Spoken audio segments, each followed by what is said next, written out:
अश्वत्थामा के जन्म की पौराणिक कथा बहुत रोचक है।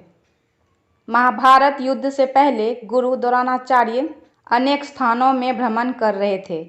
वह हिमाचल पहुँचे और वहां तमसा नदी के किनारे एक दिव्य गुफा में तपेश्वर शिवलिंग के सामने तप किया। शिव उनके तप से प्रसन्न हुए, उन्हें संतान प्राप्ति का वरदान दिया। कुछ समय बाद द्रोणाचार्य की पत्नी कृपि ने सुंदर तेजस्वी बालक को जन्म दिया। अश्वत्थामा जब जन्मे तो रोते समय उनके मुख से घोड़े के हिनहिनाने की आवाज़ आ रही थी, इसलिए उनका नाम अश्वत्थामा रखा गया।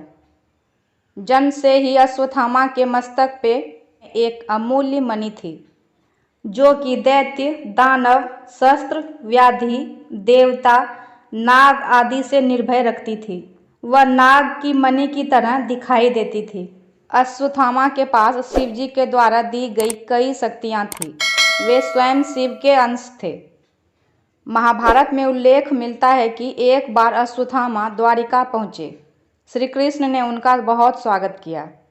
कुछ दिन रहने के बाद एक दिन अश्वत्थामा ने श्री कृष्ण से कहा कि अजय ब्रह्मास्त्र लेकर अपना सुदर्शन चक्र दे दें। कृष्ण ने कहा, ठीक है, मेरे किसी भी अस्त्र में से जो तुम चाहो वो उठा लो, लेकिन मुझे कुछ भी नहीं चाहिए। अश्वत्थामा ने भगवान के सुदर्शन चक्र को उठाने का प्रयास किया, लेकिन वो टस से मस नहीं हुआ। उसने प्रयास किया लेकिन सफलता नहीं मिली। उसने हार कर भगवान से चक्र ना लेने की बात कही। भगवान ने उसे समझाया कि अतिथि की अपनी सीमा होती है, उसे कभी वो चीज़ें नहीं मांगनी चाहिए जो उसके सामर्थ्य से बाहर हो। अश्वत्थामा बहुत शर्मिंदा हुआ। वह बिना किसी शस्त्र अस्त्र को लिए ही द्वारिका से चले गए।